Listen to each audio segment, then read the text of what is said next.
Well, hello there, everyday Americans. Paul Engel here with the Constitution Study. You may notice I have a pretty green screen behind me tonight. That's because the service I normally use to do these live broadcasts isn't working. So hopefully this is still going out. It should be going out to all of my screens. Everything should be going out fine. You just don't get the pretty Constitution Study banner that we normally have. I'm hoping all of this is going to work. Whoops. Okay, there we go. This should be interesting. So I'm using a backup piece of software, so it's going to be a little different. But I'm glad you could join me. I'm glad you're participating. It's it's an interesting time. And if you look at the title, you'll see I'm going to talk about James Madison and his view on property. But with the news over this from last Friday with the death of Associate Justice Ruth Bader Ginsburg, I do want to kind of make quick mention of that. Now, I loathe those people that pile on the death or other tragedy of other people. From what I've learned a bit about Ms. Ginsburg's life and her history, there were many things she did that are quite laudable. In reviewing most of the cases from the Supreme Court, I find her opinions atrocious. I found her denigration of the supreme law of the land certainly not in keeping with her oath to support the Constitution of the United States. But this woman was a mother. She was a wife. She was a grandmother. There are family that is hurting right now, and I do offer them my sincerest condolences. I would not wish the pain you're going through on anybody, though it seems most of us go through this at some point in our life. So for those who are dancing on her grave or those who are using this for political benefit, I have little use for you. I don't care. But this does take what was already a pretty crazy season in American history between the government forced recession and shutdown of the country, riots in many of our cities, an upcoming presidential election that has been probably more contested than most in the past. And now we have the debate over will the president nominate and will the Senate confirm a new justice before the next presidential election, and a new president, possibly new president, is seated. It's, if you don't like crazy, this is the wrong place. So again, thank you everybody for joining me today. If you are on the Zoom call, actually, if you're on the Zoom call, there's nobody on the Zoom call. So hopefully this is all going to work out. Hopefully this is all going well. And after everything else, we will figure it out, what the future. Let me get started with why I brought up this topic today. If you've followed the Constitution Study for any period of time or for the last few months, you'd see I've talked a lot about this concept of being deprived of life, liberty, and property. Life, liberty, and property. The Fifth Amendment, the 14th Amendment, these are both things that are being done with this quote-unquote COVID crisis that governments or local governments, state governments, now I'm seeing some stuff in the federal government, are using it as an excuse to deprive people of life, liberty, and property. But I think we don't have a great view of property. I think we need a little better understanding of property. So now would be a good time, and I can think of no better place to use as a framework for that discussion than an essay that James Madison wrote in 1792. Now, as usual, if you have questions, please put them in the comments. I will be tracking comments. It may take me a little longer because I got to bounce around between a couple of applications, but that's a great way to ask questions. If I don't get to that right away, please don't feel bad. I will do my best to them and to answer all the questions by the end of the program. Now, let me do this. Let me share.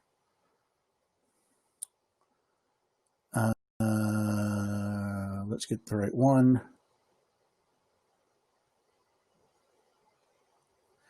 Eeny, meeny, miny, mo, where are you? There we go. Let me share. I have to do this in two separate applications, so it will take me just a moment if you do not mind. Hopefully you will see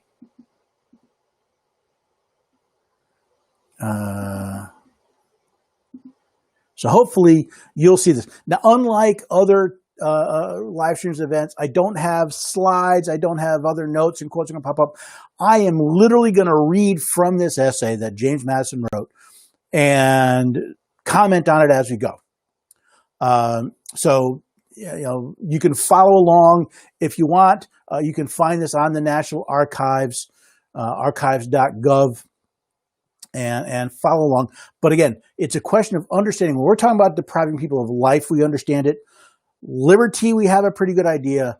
But when it comes to property, I think we have a serious misunderstanding that I want to talk to. So let's do that now. Again, this is from, this was sent to the National Gazette by James Madison on March 27th, 1792. And the topic is property.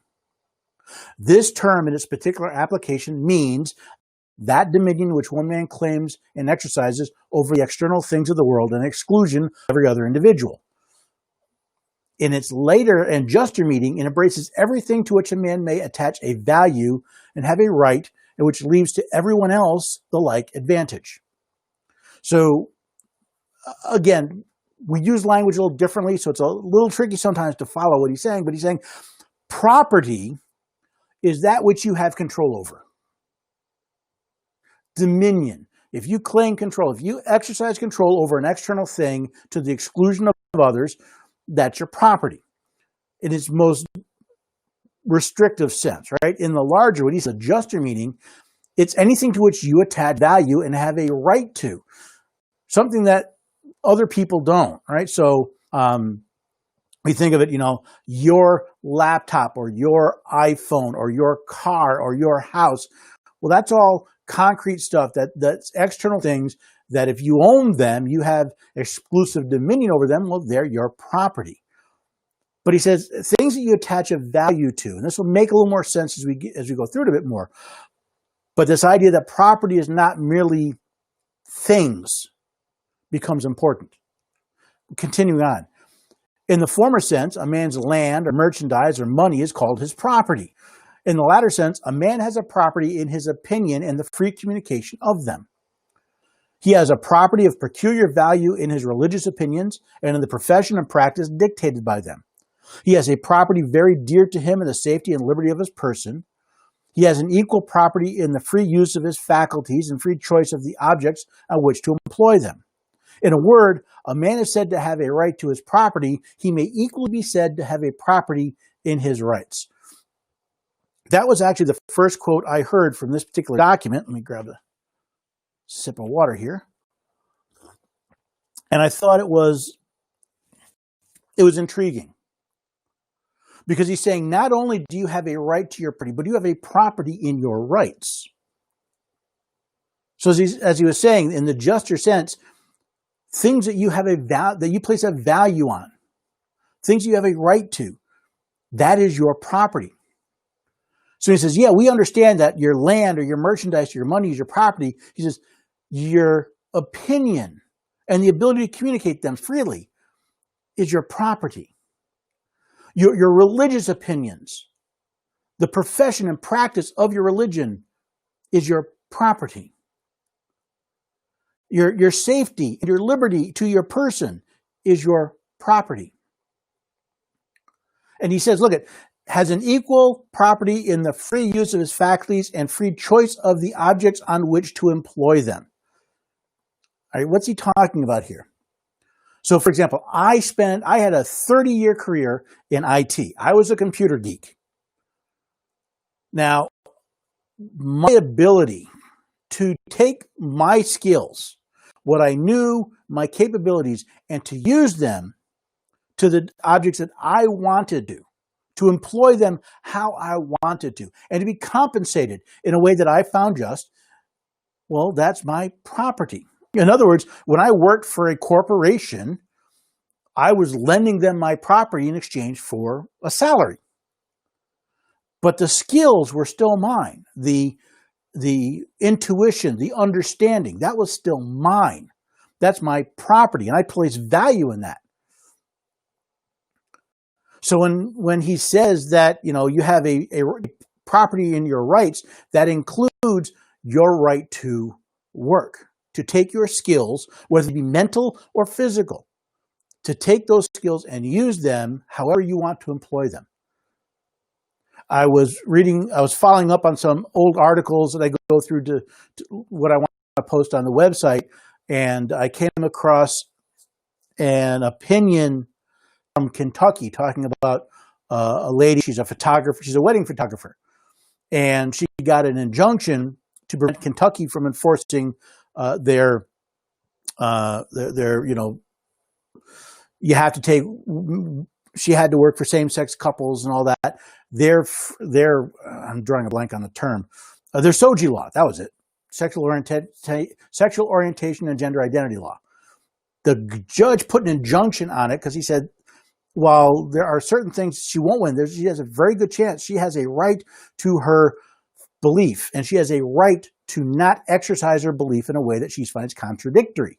She has a right to communicate her beliefs and what she will and will not do in her business, and Kentucky's particular SOGI law prevented that. So she has a right to work how she wants. Now, she doesn't have a right to be employed, but she has a right to use her skill as a photographer as she sees fit, and she has a right of conscience in her religious values. So let's continue on. When an excess of power prevails, property of no sort is duly respected. No man is safe in his opinions, his person, his faculties, or his possessions. Where there is an excess of liberty, the effect is the same, though from an opposite cause.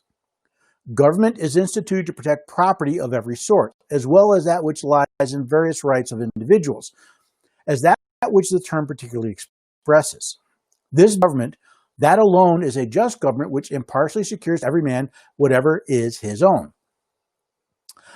Okay, government is instituted to protect property. Sort of, kind of. I may not be quite getting what Mr. Madison was trying to put across, because if we read the Declaration, governments are instituted among men to protect our rights. Now, since he says we have a property in our rights, then I could agree that, yes, government's job is to protect property. And, when we look at the right to be secure in your persons, houses, papers, and effects, that's protecting our right to our property. So that's one I'd like to discuss. If I could, I would discuss with Mr. Mather to make sure I completely understood what he's talking about. But notice the point he's making. The purpose of government is to protect your property and your rights. If you have a property and your rights, government is there to protect them. That is the end of government. That alone is a just government which impartially secures to every man what is his own. Today we'd say every man, every woman, every person, to impartially secure to you what is yours. That includes your physical property, that includes your right to your property and your rights, that includes your property and your skills and vocation. He goes on, according to this standard of merit, the praise of affording a just security to property should be sparingly bestowed on a government which, however scrupulously guarding the possession of individuals, does not protect them in the enjoyment and indication of their opinion, in which they have an equal and in some estimation, and in the estimation of some, a more valuable right. Be careful about bestowing power to government, because no matter how scrupulously you guard it, if the government does not protect your ability to communicate your opinion, right? Think of freedom of speech, the freedom to worship as you will, the freedom of the press, the freedom to peaceably assemble, even the freedom to peaceably to petition your government for redress or grievances. These are all your ability to communicate your opinion. And he says not only is that of equal value to that of your physical possessions, and some it's even more valuable than other parts of your property. More sparingly, should this praise be allowed to a government where a man's religious rights are violated by penalties or fettered by tests or taxed by a hierarchy. Conscience is the most sacred of all property, other property depending in part on positive law, the exercise of that being a natural and unalienable right. To guard a man's house as his castle, to pay public and enforce private debts with the most exact faith, can give no title to invade a man's conscience, which is more sacred than his castle, or to withhold from it that debt of protection for which the public faith is pledged by the very nature and original condition of the social compact. Okay. Governments should be praised for a lot. No, he's saying, be careful about praising governments that allow you to exercise your religious freedom. Why? I thought exercising religious freedom was a good idea. Well, because if you exercise your religious freedom because government allows it, is it truly an unalienable right? What the government giveth, the government can taketh away. We see that with what's been going on the last, 6 months now, where churches are shut down. Anyone following the John MacArthur out in California and the fight he's having just to hold services in his church, voluntary services in his church, because the government says, this government of the city of Los Angeles says it has the authority to tell him, no, you're not allowed to exercise your religious rights at this time. Think of places where, another example, there's a case I've been following out of the Northern District of Georgia about a young man going to one of the Georgia state schools who was arrested for disorderly conduct because after getting permission, reserving a time in a small free speech zone, he reserved his time. He was in that zone. He was, in his case, expressing his faith in God. Somebody objected, and it therefore became disorderly conduct.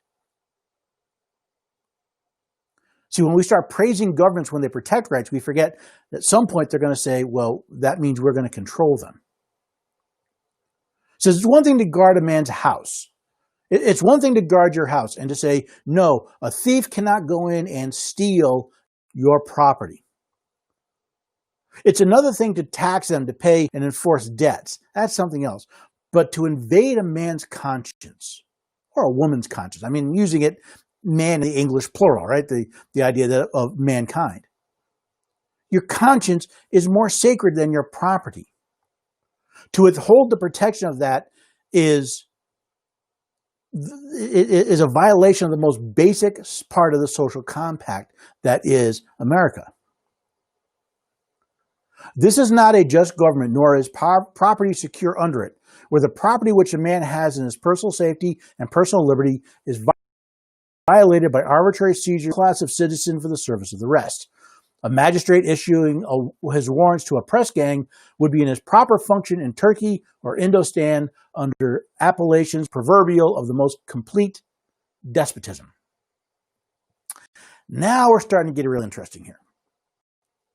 He says, your safety and your property is, if it isn't protected, then government is not just.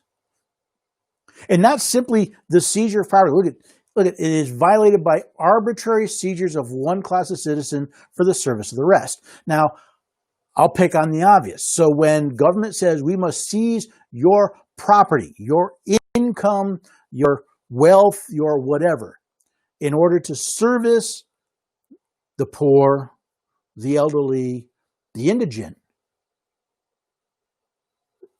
that's not a just government. He compares that to despots in Turkey and Indostan of the time. Today, we would pick on Iran, communist China, right?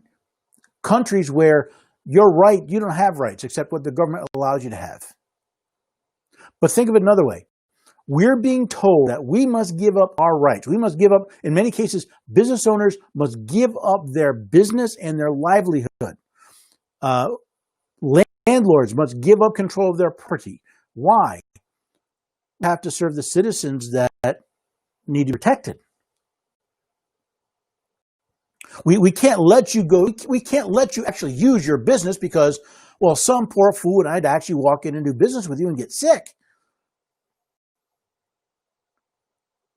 We can't let you evict anybody because, well, they go out and get sick.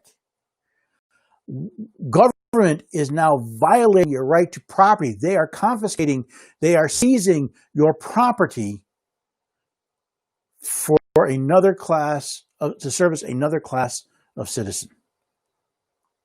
That is thuggery. That is not a just government. Now, I want to keep my neighbors safe as much as anybody else, but that doesn't give them or the government the right to control me or my business. That is not a just government, nor is property secure under it, where arbitrary restrictions, exemptions, and monopolies deny to part of its citizens that free use of their faculties and free choice of their occupations, which not only constitute their property in the general sense of the word, but are the means of acquiring property strictly so called. What must be the spirit of legislation where a manufacturer of linen cloth is forbidden to bury his own child in a linen shroud, or in order to favor his neighbor who manufactures woolen cloth, where the manufacture and wear of woolen cloth are again forbidden economical use of buttons of that material in favor of the manufacture of buttons of other material. So he's using an interesting example here. He says, listen, and picture, this is a time, this is the late 18th century, right? If I remember, my wife and I have talked about this, when I die, I've told her, I don't want a big ceremony. I don't want a fancy cat. You stick me in a cardboard box in the ground, I'm done. Right? I want something simple, plywood, cardboard, I don't care. Bury me on my own land. But you see, government says, no, you can't do that. Now, government claims they can't do that for health reasons, and in central, urban areas, I guess that makes sense. I live out in the country in the middle of nowhere. But the example he says here, you have for example, a person, let's say you want to buy gasoline, right? You buy gasoline, I buy gasoline. But the government says, no, you can't buy, well, you can buy pure gasoline, but it's really hard. What we really have to do is you have to buy gasoline with some ethanol in it because that helps the corn farmers. Aren't you disfavoring gasoline production in order to favor the corn production? Or saying that, a certain percentage of electricity produced in this state must come from renewables. Aren't you saying we're going to favor certain industries over another?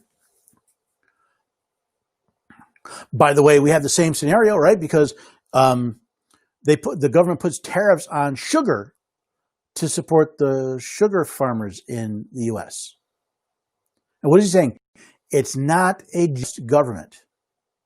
But also he says, property is not secure when the government can place arbitrary restrictions or exemptions and monopolies on part of its citizens. When the government can treat citizens differently, when they can manipulate the process, when they can effectively create a monopoly, think of your local phone company or power company.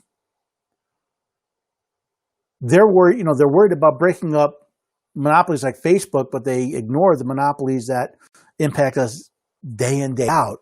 See, the difference with Facebook is nobody forces people to go to Facebook. Nobody forces people to get their news from Facebook. They voluntarily do that. Is that a wise decision? Won't go there. But it's a voluntary decision. But the government doesn't give me a voluntary decision of who provides phone service and who provides electricity to my house. So I'm stuck with crappy internet because I don't really have another choice because they've effectively given a monopoly to one company. See, what he's talking about is so close to what we have today, we just have to look at it in industries. Property is not secure when the government creates arbitrary restrictions. Like, okay, if you want to cut hair, you have to get a license. Why? Someone going to die from a bad haircut? Is someone die if their hair isn't braided, really, really well? I mean, at best, you could say limitations that should be in place, but trust me, if a barber or a hairstylist is getting people sick, they won't be in business for. Take, for example, my business, all right? I wanted to start selling things, selling books, selling t-shirts. State of Tennessee says, okay, we need you to collect sales tax. Okay, I'll collect sales tax. Well, to get sales tax, you have to get a business license. What? Yes, I have to get permission from my county, pay them a tax, so I can collect tax for the county and the state. See, they're arbitrary restrictions, but then they go and they create all these weird exemptions. They're creating monopolies. That government is not just. It is not fair. And property is not secure because, well, you may not be the target today. You may be the target tomorrow. Just ask gun owners. They've been the target for decades. A just security to property is not afforded by that government, under which unequal taxes oppress one species of property and reward another species, where arbitrary taxes invade the domestic rich and excessive taxes grind the face of the poor, where the keenness and competition of want are deemed an insufficient spur to labor, taxes are again applied by an unfeeling policy as another and violate sacred property, which heaven, in decreeing man's bread by the sweat of his brow, kindly reserved to him, in the small repose that could be spared from the supply of his necessities. All right, let's start with unequal taxes. When was the last time you heard a politician talk about the rich paying their fair share? You know what they never tell you what that fair share is. That fair share always seems to be more. Tell me, why does someone $1 million have to pay a higher tax rate than someone who makes $1,000? And why does someone who makes $100,000 have to pay a higher tax rate than someone who makes $35,000? How is that fair? Is that not unequal taxes? Well, they can afford it. I'm sorry, we're not talking affording, we're talking just. If you want a just tax system, you tax everybody the same rate for all the same stuff. Why do certain industries get tax breaks? Why is the oil industry or the aircraft industry or the wheat industry or the agricultural industry or the milk industry, why are they given tax breaks? See, it's unequal and oppressive because for every dollar they don't take because of some tax, they take it from someone else. And for all those cities that love to put up those big stadiums and big projects, ever notice how they often like to bring business in saying, we're going to make a lot of money because they're going to bring businesses in and they'll pay taxes, and then they turn around and give those businesses a tax break so that they'll come. Wasn't it AOC who effectively destroyed Amazon going into her local district in Brooklyn because she didn't want to give them the tax breaks? Without tax breaks, they wouldn't show up. It's one of the few things that I agree with her on, if I'm remembering correctly. No, if businesses don't want to come to your city or your neighborhood or your state, that's because your city, neighborhood, and state are being unfair in how they tax, and you need to fix that. Don't pile extra burden on your citizens by giving tax breaks to certain businesses. But then we get into this,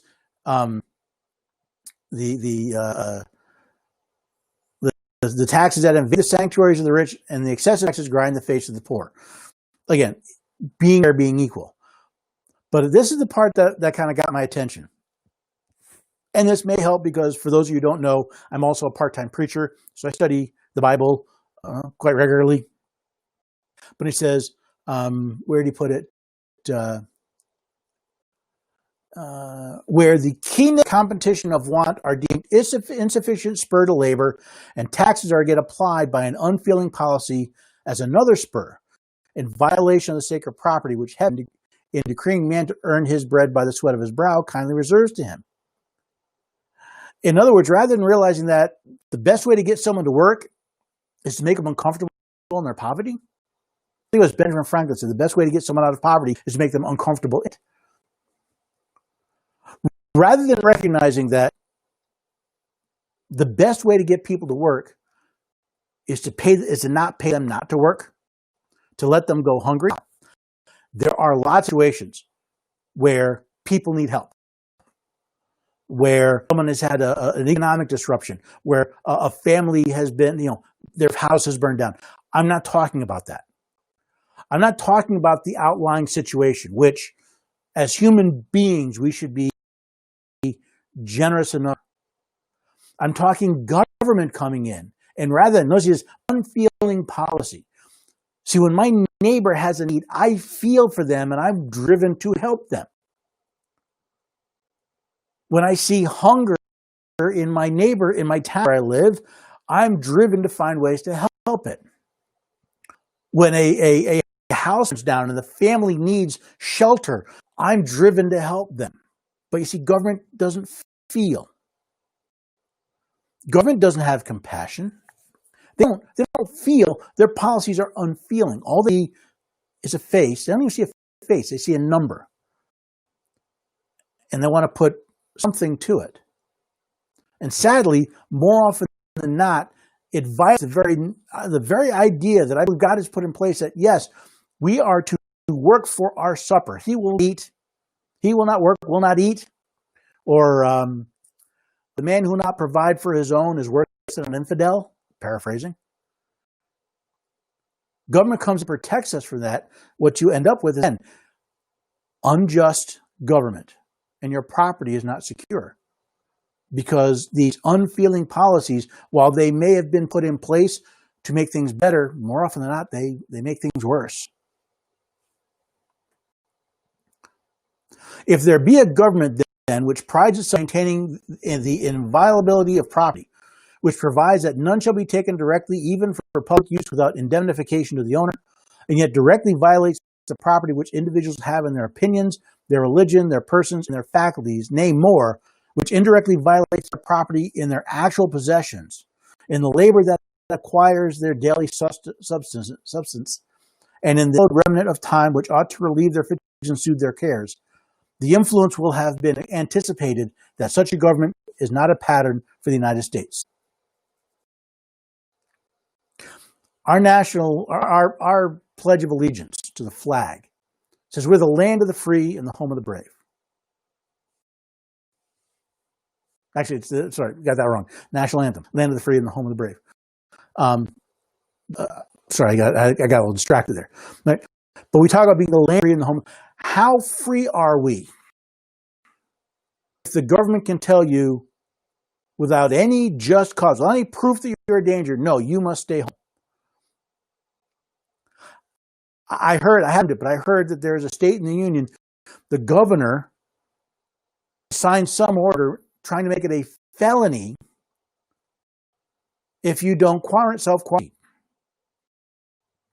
Trying to make it a felony if you don't hand over your contact tracing information.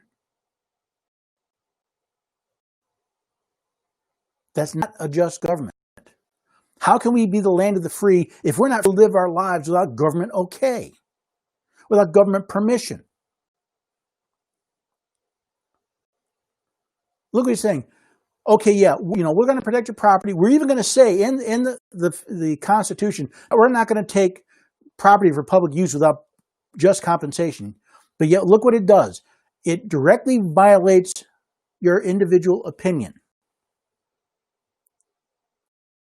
Certain things that you say, hate crimes. Well, not technically a crime, it is a sentence enhancement. Really? What about your right to your property of your opinion? Now, your opinion may be vile and antisocial, but an opinion doesn't infringe on the rights of someone else. What about the right to religion? What about the right to exercise their religion as they see fit? Whether that be nowadays with all the shutdowns of churches, or whether it be in the past with zoning rules and regulations to make it impossible for people to have Bible studies in their homes, or for senior citizens to pray over a meal in their nursing home. What about laws about your ability to work? Why, in some states, if you want to work at certain jobs, are you forced to join a union? If the union is so great, people should want to join it. If people are not joining the union, it's not for the government to make that happen. It's for the union to fix its problems. The government is directly violating the property we have, not only in our things, but in our freedom, even our ability to earn our own living. I just did an article talking about this CDC order. I think it comes out Monday. That the CDC has turned around and said, no, you cannot evict people from residential dwellings. Where do they get that power? See, they're violating people's property. And they're doing it because other governments have violated the person's property to work, to labor, to acquire their daily substances, to develop time, to relieve their fatigues. Government is depriving us of property. And he says, such a government is not a pattern for the United States, but such a government is the pattern in both the United States and the several states today. If the United States mean to obtain and deserve a full praise due to wise and just government, they will equally respect the rights of property and the property of it in rights. They will rival the government that most sacredly guards the former, and by repelling its example and violating the latter, will make themselves a pattern to that and all other governments. When our founding fathers created this country, they said, here's the pattern. Here's what we want to do. We want them to protect the rights of property as well as the property of rights. That's the pattern. Not the pattern of undue mischief, of unequal taxes, of arbitrary rules and regulations, of violating the property we have in our conscience. I never thought of it when I was writing the book. When I wrote the chapter on the First Amendment, which is mostly about your ability to express yourself, there's a property in your ability to express yourself, in your ability to not be coerced to act according to a certain religion, to the ability to act as you see fit, to speak as you see fit, to publish as you see fit, to gather with others as you see fit, and to petition the government with your opinion about how things should be. According to James Madison, that ability, that right is actually something I have as a property. And sadly, governments at all levels have been destroying this for decades. And I think in many reasons because the American people have forgotten about their rights. They've forgotten the need of protecting their rights, that there's actually value in your rights. You have a property in your rights. And hopefully that's what we're doing here at the Constitution Study, is helping remind people through education, through understanding of the value you have in your rights, of our need to protect them, and to learn how to use the tools that our founding fathers gave us to protect those rights. So with that, let me see if there are any questions bouncing around. As I said, I got to go to a couple different apps, so nothing up that sleeve. Let's see here. We hold these truths to be self-evident, that all men are created equal, that they are endowed by their Creator with certain unalienable rights, and among these are the pursuit of happiness, that to secure these rights, governments are instituted among men, deriving their just powers from the consent of the governed. That's what I was talking about, Joanne, at the beginning. I want to understand a little bit more what Mr. Madison was talking about when he talked about governments being created to protect property. But as he looks at it, those unalienable rights are your property. Well, then that kind of makes sense, right? It's these the need, the ability to protect our rights. So when the Constitution says you'll not be deprived of life, liberty, or property without due process, Well, if James Madison is right, that property includes your rights. You won't be deprived of your right to freedom of speech or freedom of religion, or to be secure in your person's houses, papers, and effects. I have another article I'm working on for, let's see, it won't be next week, it'll probably be the week after, talking about the Fourth Amendment and being secure in your person. I found an interesting article that got me thinking about that. So are there any other questions out and about in live stream land? I'm looking here. You see, that came from Facebook. I'm looking to see if we've got any from, no, I don't see any others. It's quiet. It's not that many people today. I've only got a couple people on the live stream. It keeps bouncing around. So, not seeing anybody on YouTube. I see a couple people from Facebook. Is this a bad time? As I said earlier this month, I'm experimenting. I wanted to bring on more live streams because I think people like the interaction. I think it's a nice opportunity to interact more, and I wanted to give it a try. So, but if this is a bad time, let me know and I'll see about rescheduling it. I picked Thursdays because when I look at my Facebook analytics and my not so much I don't see it on the YouTube analytics, but on the Facebook analytics, Thursday evening seems to be when Thursday evenings and weekend evenings are the times when people most interact my page and things going on. So let me know. I'm open to try things. Let's see. Looking for more freedom if the fourth covers health freedom. Let's see, Jan. Okay. Well, apparently Jan likes this time. Jan, it kind of depends on what you mean by health freedom. So let me look at it two different ways. Way number one is the Affordable Care Act.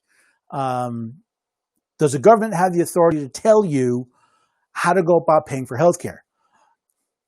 No. I mean, it's really dirt simple. The answer is no. You can search the Constitution all you want. You're not going to find any authority for the federal government to do that. And you'd even have a hard time finding state authority to do that because it deprives you of the right to do commerce the way you wish and with whom you wish. The flip side of that is things like forced vaccination. Again, what does it mean to be secure in your person? When I talk about what's going on with certain federal agencies and what they're doing with police, local police, I may get into some more, but the problem we have is, I think one of the things that James Madison, I don't know if this was his plan or not when he was talking about property, is what happens when, rather than getting people to work for a living, the government pays them? What happens when you diminish the value of work? What happens when you diminish the pain of not working? People become dependent on the government. People become enslaved to the government. Right? What do you call a person who has no control over what they work over and everything they need is provided for them? We call them slaves. We have decades of people being taught the government is there to provide for you. It's there to protect you. It's there to keep you healthy. It's there to make sure you have money in your old age. It's there to make sure you can see the doctor, that bad people won't ever come and touch you. People become dependent on government. So when the government says, here is a good for you, when the government bribes you with goodie, well, if you've been trained that that's the proper role of government, you take the bribe. Which is why when I see these programs like, I'm going to use a recent example, right? So we have this COVID-19 scare, right? There's this boogie virus that's going to kill everybody. At least that's what they were saying at first. Of course, these were wild guesses and they were really, really wrong. But The government has to protect you. You cannot be allowed to figure it out for yourself. The government is going to protect you. We're going to tell you, you must stay home. I live in Tennessee. When I watch YouTube, I'm always getting these stupid advertisements, and I'm pointing that way because that's where my living room is. I get these stupid advertisements from the state of Tennessee telling masks save lives, or no, masks stop the spread of COVID. No, they don't. Right? If you look at the actual data, even the data that the CDC quotes in their recommendations, at best, maybe sometimes it can. But you see, we're not allowed to think for ourselves anymore. So we become dependent on that. And, when you talk about healthcare freedom, the problem with healthcare freedom is people have to take responsibility for their healthcare. And the vast majority of the American people are too lazy. They want someone else to do it for them. They want someone else to pay the bills. They want someone else to pick up the tab. They want someone else to make the decision. All they know is when they get a boo-boo or they get a cough, they want someone else to pay the bill. And when we let government decide how that's going to happen, you end up with a country of dependence. There was a talk about, with all this craziness going on, are the people finally going to stand up and tell the government no? I don't think so.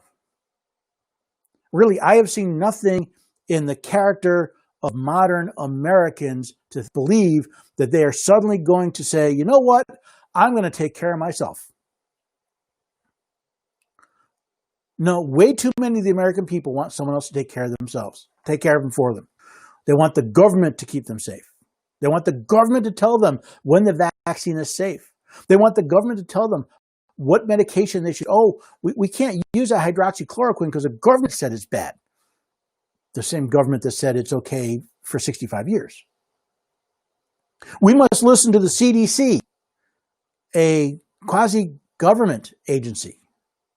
We have to listen to Fauci, a multi-decade bureaucrat. If we want health freedom, we must take responsibility for our own health care. We must tell government, no, this is how we're going to do it.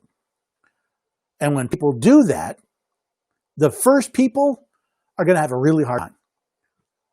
But when more and more people stop depending on government and start taking care of themselves, well, then we're much more likely to have a free government and we will start returning to a just government. So hopefully somewhere in there, Jen, I hope I answered your question. As far as where it comes to the Fourth Amendment, if you are secure in your person, that means you can do what you want with your body. The government can't force you, nor can they prevent you, which is really funny when we start talking about drug laws. So I think marijuana is a bad deal. I don't take it. I don't recommend other people take it. But if I believe in liberty, that means you have as much of a right to do something stupid as I do. Okay. Michael, the way it should be. Well, yeah, there's an interesting saying. Sorry, I just got pinged by somebody else. If you want to go somewhere, okay, many, many years ago, when I was a teenager, I considered becoming a pilot. I actually took lessons. I got started because my father got his private pilot's license in his middle age, and I learned to navigate for him. Now, there's two things you need to know when you're navigating, whether it be it a boat or an airplane. You need to know where you are, and you need to know where you want to be. See, until you know where you are and where you want to be, you will never figure out how to get there. So part of what we're doing is we need to understand where we are, what is broken. Then we need to figure out, well, where is it we want to be? We have to be able to answer that question. We know where we are and where we want to be. We can figure out how we get from where we are to where we want to be. But the problem is, if we're not sure where we want to be, or if we let someone else decide where they want us to be, well, who doesn't get to decide where they go? There's a reason why we are a republic, not democracies. They didn't want groups of people trampling on other people's rights. We need to understand where we are is a mess. The Constitution is not being used in our government because we, the people, are not demanding that it be followed. We established these governments.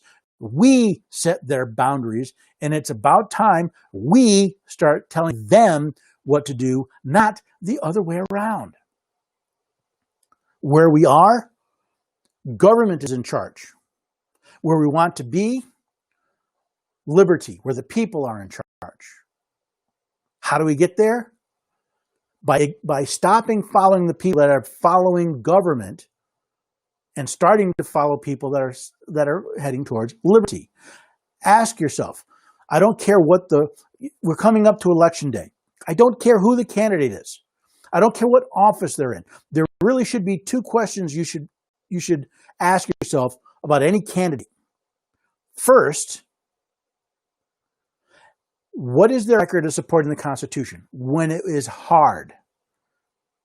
I've had a lot of people, talking about, well, they're running for office and all that. And they're like, I said, well, what have you done to uphold your oath to support the Constitution? Well, I served in the military 20 years, or I was on the police force for 40 years, or I've been in government for 30 years, and I don't care. I truly do not care. When push came to shove, when did you ignore an order? When did you refuse an arrest? When did you stand up and say no because what they were doing is unconstitutional? See, if you're not going to uphold your oath to support the Constitution, if I can't trust you to support that oath, to do that, fulfill that oath, I cannot trust you to do anything. And if I can't trust you to do anything, why in God's name would I hand you the power to do anything? But the second question is, okay, when we're looking at, say, an incumbent's voting record, what they voted for, did it bring more liberty or less? I don't mean goodies, I mean liberty. The Affordable Care Act did not bring liberty, it brought slavery.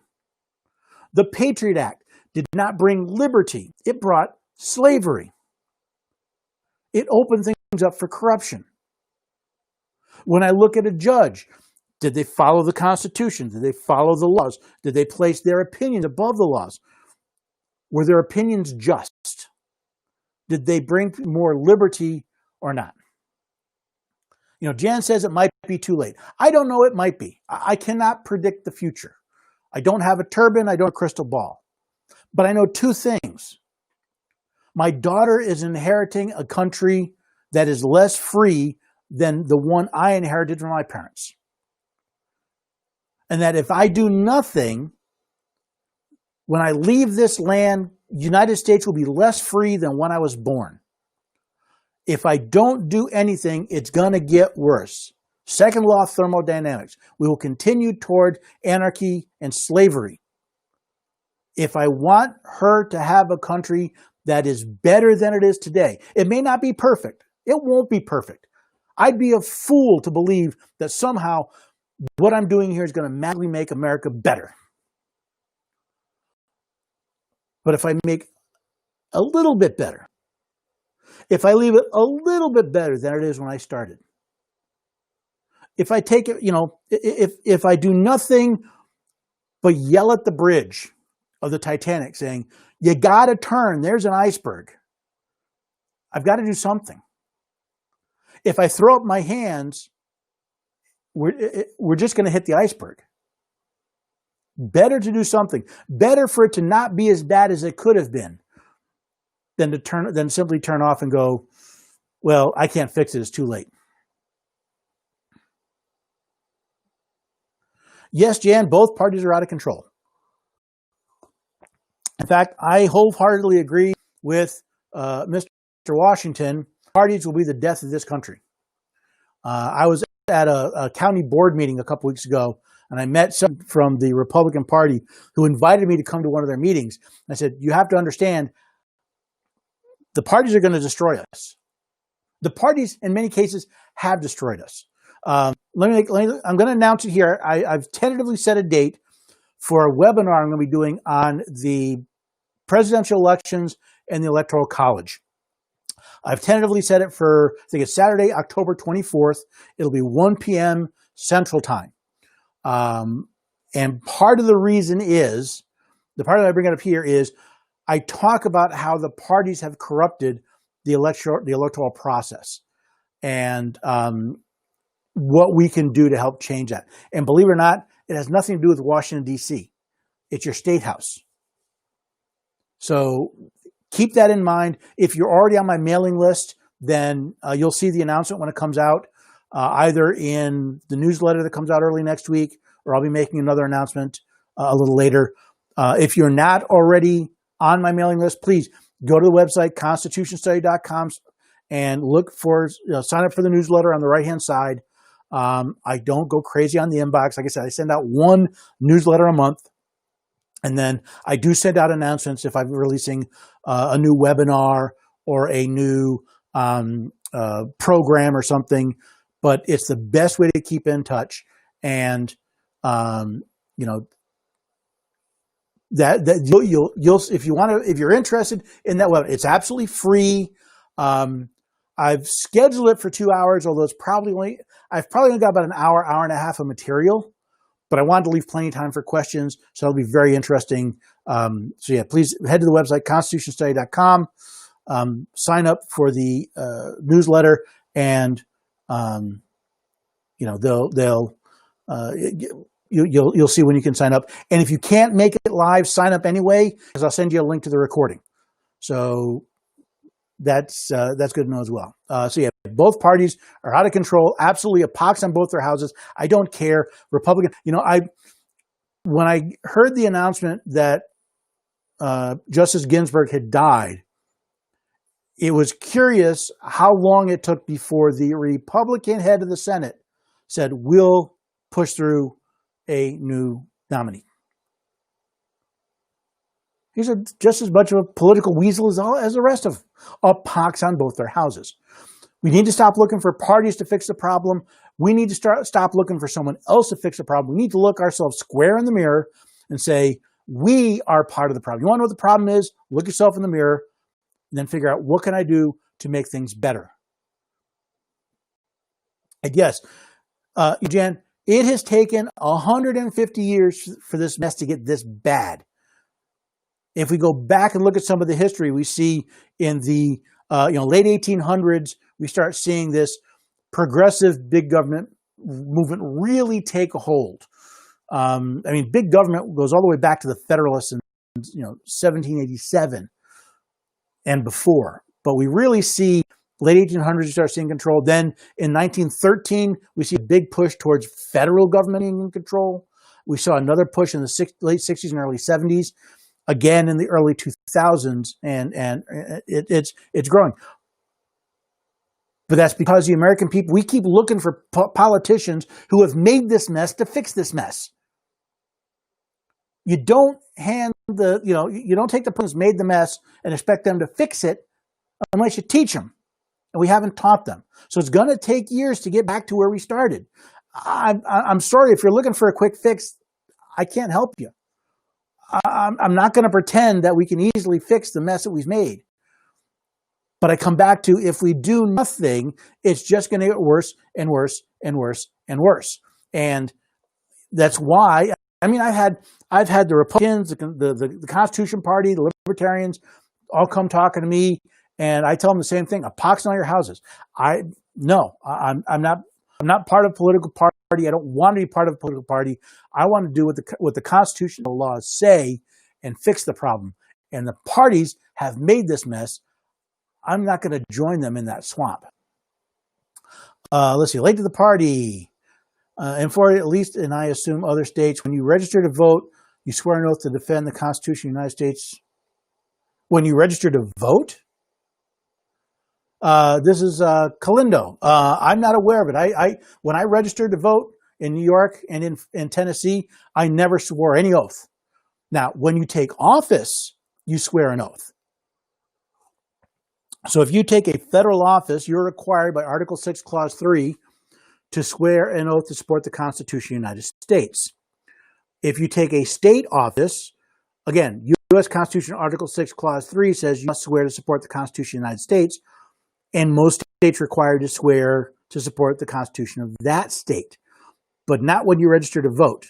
That would be interesting. I'd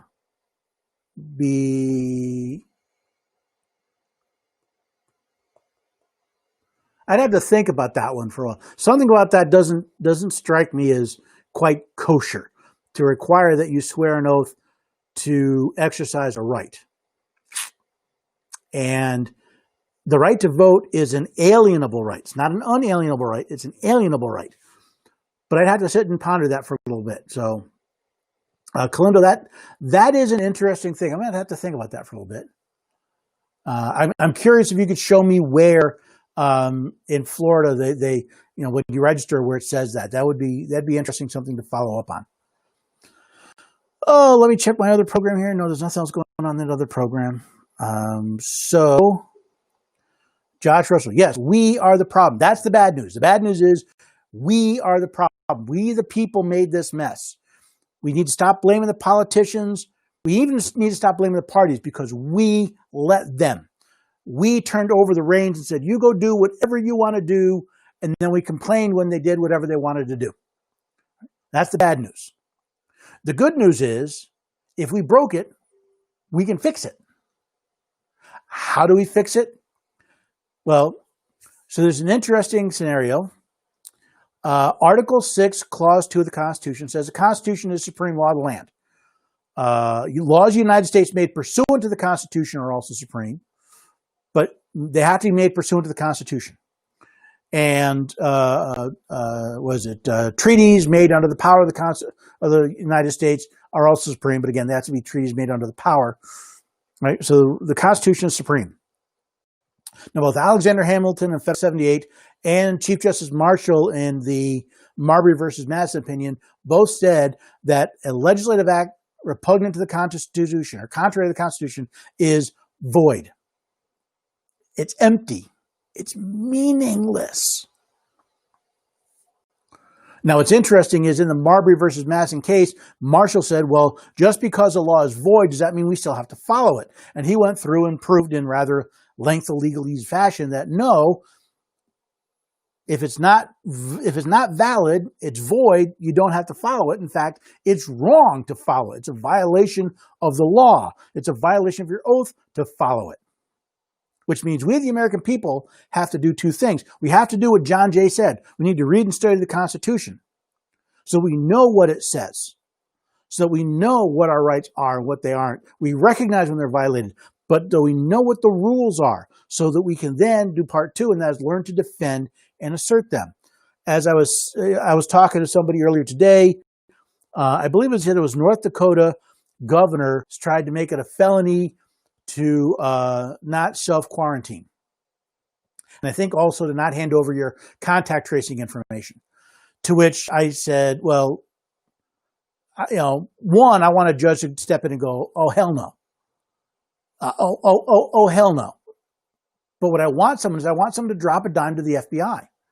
I want someone in North Dakota to pick up the phone, call the local FBI office and say, this man is violating a right protected by the Constitution and by U.S. law under color of law, which is a violation of federal law. Did you know that it is a federal crime for someone under the authority of law, under the color of law, to deprive you of a right protected by the Constitution? We talk about suing them in court. How about we charge them in criminal court? A fine or a year in jail. What would happen if these out-of-control mayors and governors and judges and attorneys general and other bureaucrats, if they suddenly got a knock on the door from the FBI. You're being investigated under 18 U.S.C. 242 for depriving someone of their rights protected by the Constitution under color of law. I think that's a great idea. Now, where I live in Tennessee, I have not had said opportunity, but I've already had discussions. I was at a curriculum fair a few months ago, and we were concerned because the county had passed a mask mandate, and even though we were on private property, people thought that the police might stop by. I said, that's okay. I got the paperwork. I have a placard up on the website, constitutionstudy.com. Just look for Knowing Your Rights, and it shows that you cannot be deprived of your life, liberty, or property without due process of law. Where? And, oh, by the way, it also shows that it's a violation of federal law, 18 U.S.C. 242, to deprive me of a right under color of law. Now, what do you think a police officer's response is going to be when I tell him, you realize if you take me into custody, I will be after I call my lawyer, I will be contacting the FBI and asking them to press charges. Some of them may go, what? You are about to commit a crime. And I just thought I'd be nice and tell you about it before I called the FBI. Now, most officers are trained to not lose control of the situation, meaning all he's going to do is slap the cuffs on me, which means all I'm going to do is contact my lawyer. I'm going to press charges, unlawful arrest, deprivation of rights under color of law, anything else I can find. But if I do it alone, so what? Even if I win, odds are not much is going to happen. We, the people, need to start doing it. Somebody meets him and says, hey, I want to stop by and talk to you for an hour. He says, no, I work for you. My time is yours. I got a constitutional sheriff. I got a guy that at least understands he works for the people, not the other way around. Cool. And we talked about, if I pick up the phone and dial 911 because I have some out of control state or federal agent that I want to make sure that the deputy that shows up understands his or her job is to protect the rights to enforce the Constitution, protect the rights of the people, of the individuals, not to be a mouthpiece for the feds of the state. He says, no, we don't do that. So again, talk to your sheriff. Believe it or not, in most states, your sheriff is the most powerful law enforcement officer in your county. Your sheriff can arrest a state trooper, a state police officer. Your sheriff can arrest a federal agent. Your sheriff can arrest an FBI agent. If the FBI shows up without a warrant and tries to get into your house, your sheriff's deputy has the authority to arrest them. You want the sheriff, you want to know where your sheriff stands. To make sure that you got a good sheriff. So he or she's not a good sheriff, you can pick a better one next time. But you want them thinking along those lines so that when you pick up the phone and you make that call because a police officer is illegally trying to deprive you of your liberty, that's not the first time you've had a discussion with them. So that's another piece of recommendation. Are mask mandates legal? I have yet to see a mask mandate that is legal because they deprive you of your liberty without due process of law. If there's one out there, I haven't seen it. If the mandate said, if you test positive for COVID-19, you must self-quarantine, and if you go out, you must, for 2 weeks, if you go out, you have to wear a mask. Right? There's a better possibility, right? Because there's been a process that says you have been found to be a potential contagion. Now, I would challenge that the tests that they use really are not very good. Many of them don't test for contagiousness. They simply test for potential exposure. But I have yet to see one. So mask mandates, yep.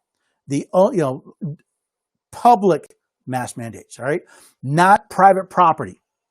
Now, I want to make sure the distinction. So a government-issued mask mandate is illegal. A private property mask mandate is absolutely legal. So when Walmart or Menards or Lowe's or Kroger put those signs up and say, wear a mask, they are perfectly within their rights to do so. That is private property. That is a private business. They can do so if that's what they want. Now, what's interesting is, with the exception of the airlines, I've yet to find anybody in my area that enforces it. Walmart has them, Lowe's has them, Kroger has them. Sam's Club has them. I've been to a bunch of different stores. Most of them have these signs up front. My barber has one. Nobody enforces it. So make that distinction when it comes to mask mandates. Private property mask mandates are absolutely legal. Public mask mandates, government-issued mask mandates are absolutely illegal because they deprive you of your liberty without due process of law. And you might get into being secure in your person, but it's really the Fifth and the 14th Amendments and the due process clauses. Yes, that's what the Constitution says, but then again, most don't understand, including lawyers. Okay, let me tell you a story. So I'm on this mailing list for report. I get people who are looking for public policy stuff. And I saw one yesterday, came in late yesterday, someone who was asking about, what was it he asking about? Was it the Electoral College? No, it was about I think it was about Ruth Bader Ginsburg. But whatever, no, I don't remember what it was. It might have been the Electoral College, but they asked only, they were asking about the Constitution. They asked only for lawyers and law school professors. Now I sent an answer. I'm not a lawyer. I'm not a law school professor. But I gave them an answer, a logical constitutional answer. And at the end, I said, personal note. I find it interesting that you only wish to speak with lawyers about constitutional law, not with constitutional scholars who have studied the Constitution. And I expected not to hear anything back. I got a nice note back saying, I said lawyers because I didn't want to waste your time because their publishing criteria was looking only for lawyers. Lawyers don't study the Constitution in law school. I've yet to meet a lawyer that said their law school taught them the Constitution. They taught them constitutional law. That's probably a whole webinar. I'd consider doing a whole webinar on case law and constitutional law and all that nonsense. But you're right. Most people don't understand it. And that is the root of the problem. We, the people, should be the ones because we, the people, are the ones that created the states and created, through the states, the federal government. Constitution starts out with those three words, we, the people. But again, we turned our education system over to experts in government. And then we're shocked to find out that the government doesn't teach people that the government is not in control. We are literally living in the time the emperor has no clothes. We have governments at all levels that are exercising powers they do not have. And everybody's being taught, say, oh no, don't say anything. No, we don't. Yeah, you can do whatever you want. We have judges and lawyers going pell-mell crazy. But we, the people, don't say anything because we don't know any better. We think we're too stupid to understand the Constitution. We're told you have to be a lawyer to understand it. You don't. It's dirt simple. So if we want to fix the problem, I'm going to ask you to do me a favor. All right, there's a couple of things I'm going to ask you to do. We're at an hour and 15 minutes, but a couple of things I'm going to ask you to do. This helps me greatly. First thing I want you to do is head to the website, constitutionstudy.com. Take that information. I footnote it. I link it. There's great information. Share it with other people. If you have people that are, you're trying to explain something to them and you're having a hard time take an article, take a video, share it with them. You got that crazy aunt or that crazy uncle that thinks, the people vote for the president and that, the Second Amendment is about hunting, and that, the government can do whatever they can get passed. Hand them some of that stuff, right? That's up there, absolutely free for you to share. Spread the word. Encourage people to learn and study. I'm putting on webinars. I did one last month. As I already mentioned, I'm doing one this month about presidential elections and the Electoral College. Share that information as well. Help people begin to understand what the role is. Those are all free. I put them out there for use. Have at it. Number 2, if you like these live streams, if you like the webinars, if you like the videos and the articles I put out, consider supporting the work that I'm doing. If you go to the website, constitutionstudy.com, on the right-hand side, you'll see a donate button, or you can just go to constitutionstudy.com/donate. Anything you donate there goes directly to keeping Constitution Study Podcast and our videos and everything alive. Pays for hosting, pays for the software, pays for all that stuff. If you want to join in, that helps tremendously. That just helps you create that free material that you can share all over the place. If you want to know more, if you want to go deeper, then if you go to the shop, go to constitutionstudy.com, there's a shop button on the top, or you just go to /shop. I've got books. I got a book that covers the entire Constitution. It covers everything from the Declaration of Independence to Article 27. Plain English, everybody can read and understand it. If you're not ready to take that big a chunk out of it, I've got books on specific topics. So if you want to learn about the Declaration of Independence, or if you want to learn about I think about the Bill of Rights up there, and or how the 16th and 17th Amendment destroyed the Republic, look at those. I keep the prices down. That helps keep me going. Right? I'm writing those books, helps keep me going. I appreciate if you can do that. There's also a membership program, and this is relatively new. I'm really trying to encourage people to consider this. It's either a monthly or an annual. It's $5 a month. It's $50 or $50 a year, whichever works out best for you. And you get free access to all of my digital material. You'll get a copy of my book, the whole book. You'll get a copy of all the other books I put out, Fighting for Liberty, Reading the Constitution in 30 Days. All that goes on. The digital copies are free for that subscription. You get access to all the websites, all my classes. So when I have a private class, not one of the free webinars, but I have another class, then you get access to that as well as part of the membership. You also get access to me. I have a Slack system set up. You'll be invited to join into the Slack, which means you can converse with me directly and with the other scholars. We put on scholar events where we can discuss deals of the day. We can learn from each other. We can engage with each other. That's all part of the Constitution Scholar membership program. And I've got more plans for it in the future. Right now, I'm just trying to get it started. So those are ways that you can help me either to keep this up and running or just to keep doing this, spending as much time as possible developing this material so that we can know what the Constitution says. We should be smarter than the lawyers when it comes to well, we shouldn't be, but we should be, if you know what I mean. You'd expect a lawyer to know the law better than the average person. But when it comes to the Constitution, we need to be experts. Let's see, sent you. Oh, Kalinda, okay, great. Thank you for sending me that information. I want to look at that because I find that interesting. It's great. And, Jazz, I understand, there are days when I look at this going, maybe we are too far gone. Maybe we don't stand a snowball's chance. But then I have a couple things. A few months ago, and shortly after this COVID nonsense started, I got a phone call.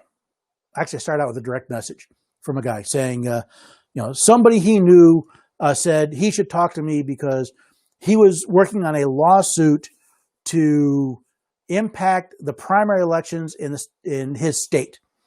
The governor was trying to go to an all mail-in ballot in violation of the state constitution, and somebody thought that maybe he should talk to me, maybe I could help.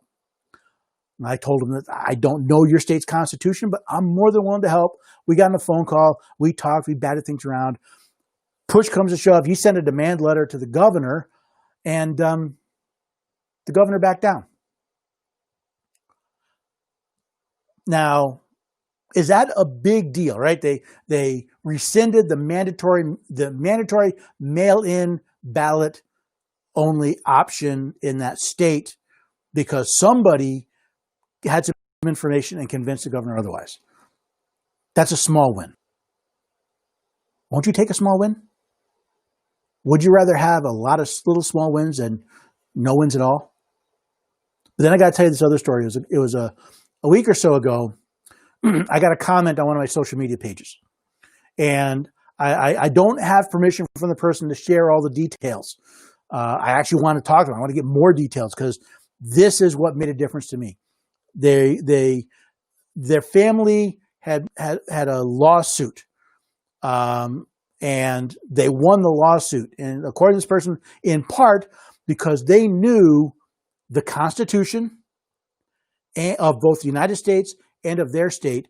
And this person said, in part because they'd listened to me and they'd learned about the Constitution and they were encouraged to study their state constitution. And because they were prepared, because they knew the Constitution of the United States and of their state, they won their lawsuit.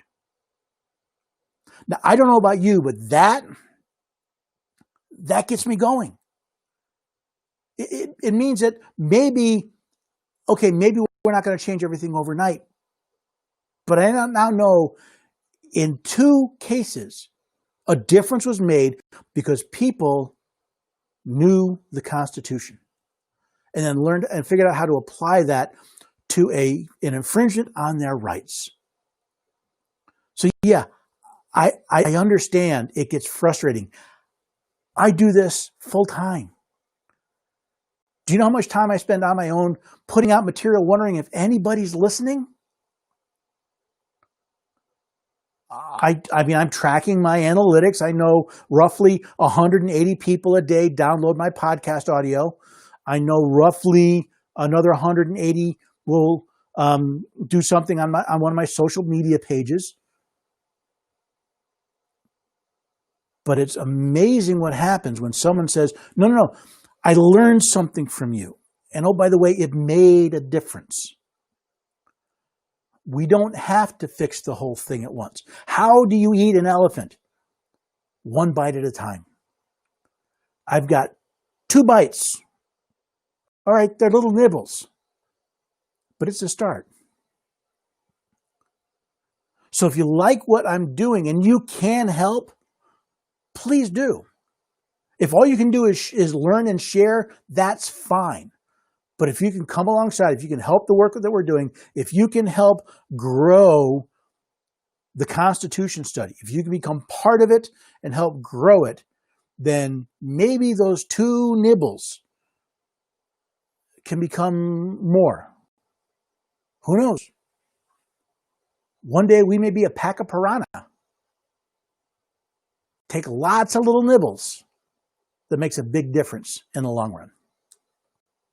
So thank you for the people that I'm glad you love the content. I'm glad you're sharing. I always appreciate that. And, I love to know that I'm making a difference in people's lives. I'd love to make a difference in more people's lives because I see the problems. You see the problems. And I'm hoping if I can if I can show you that we make a difference in somebody's life, maybe the people that are worried that we're too far gone, say, well, who knows? I'm sure people told General Washington he didn't stand a chance against the British. I know people told General Washington he didn't stand a chance against the British. The French told the Americans we didn't stand a chance against the British. They told William Wilberforce he didn't stand a chance to ban slavery in Britain. But it gets done. It gets done because there are people who are dedicated to the task and willing to pledge their lives, their fortunes, and their sacred honors.